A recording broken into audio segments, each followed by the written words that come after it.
They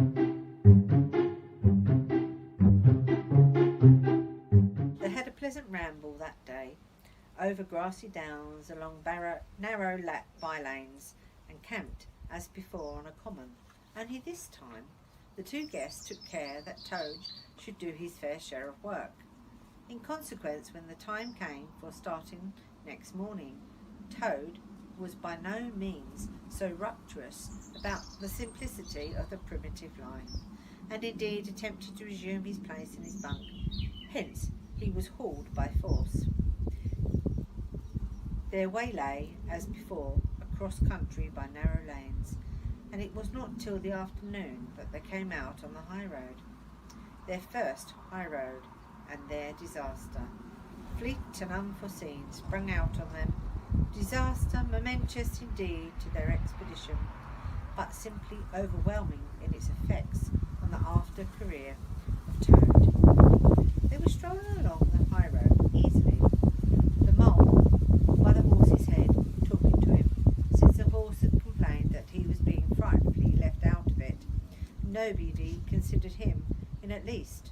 The Toad and the water rat walking behind the car, talking together.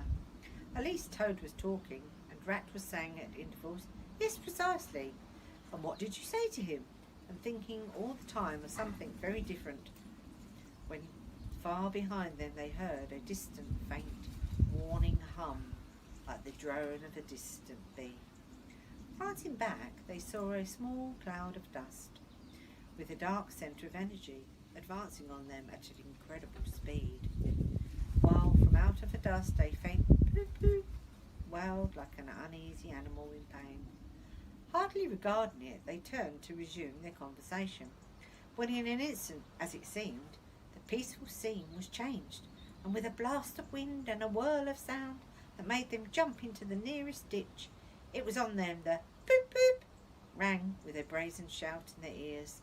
They had a moment's glimpse of an interior of glittering plate glass and a rich Morocco and magnificent motor car, immense, breast-snatching, passionate, with its pilot tense and hugging his wheel, possessed all earth and air for the fraction of a second, flung an enveloping cloud of dust that blinded and enwrapped them utterly, and then dwindled to a speck in the far distance, changed back into a droning bee once more.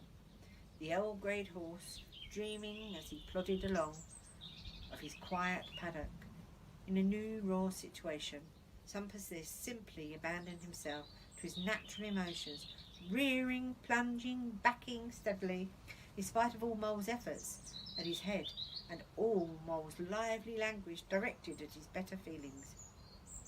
He drove the cart backwards towards the ditch at the side of the road. It wavered in an instant, and then there was a heart-rending crash, and the canary-coloured cart, their pride and their joy, lay on its side in the ditch, an irredeemable wreck. The rat danced up and down in the road, simply transported with passion. "You villains!" he shouted, shaking both his fists. "You scoundrels! You highwaymen! You road hogs! I'll have the law of you! I'll report you! I'll take you through all the courts!"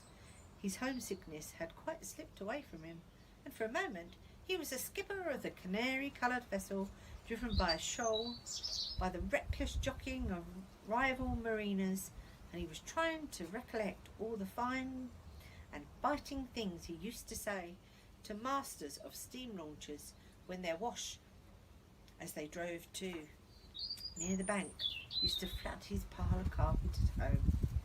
Toad sat down in the middle of the dusty road, his legs stretched out before him, and stared fixedly in the direction of the disappearing motor car.